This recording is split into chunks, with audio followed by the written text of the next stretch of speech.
Pochi mesi sono trascorsi da quei giorni festosi e già si ricomincia.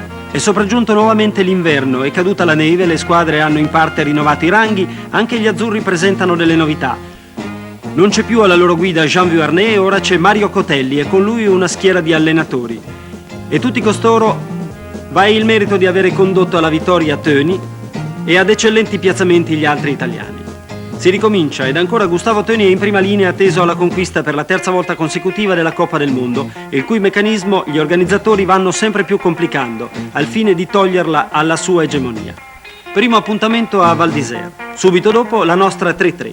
Töni potrebbe già vincere lo slalom speciale di Madonna di Campiglio ed infatti al termine delle 2 discese il tempo migliore è il suo. Aveva esordito a Val d'Isère con un 7° posto nel gigante, ma la fortuna non gli è amica, anche se egli ci ha abituati a cominciare la stagione in sordina.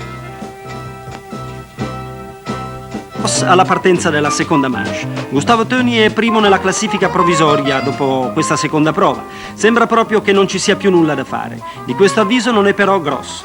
Il ragazzo è nato in Piemonte, a Salice d'Ulzio, che fu con il Sestriere, Bardonecchia e Clavier culla dello sci alpino in Italia.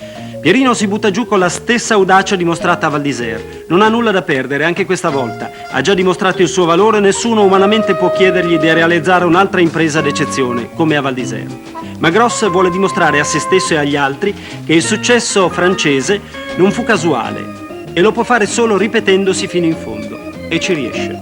Taglierà il traguardo nel miglior tempo di manche, ma anche nel miglior tempo totale, strappando la vittoria niente meno che a Gustavo Töni.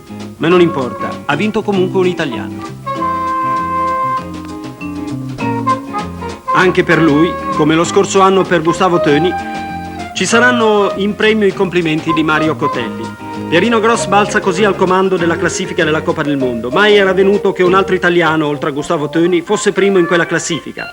Piero Gross, Gustavo Töni hanno ancora un lungo cammino da compiere per raggiungere l'uno la prima volta, l'altro la terza, il traguardo finale. Essi sono bene lanciati.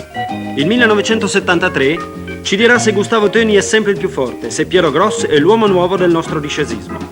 Siano essi la bandiera di tutto lo sport italiano, l'esempio che altri devono cercare di seguire per riportare le maglie azzurre al successo in tutti i campi dello sport.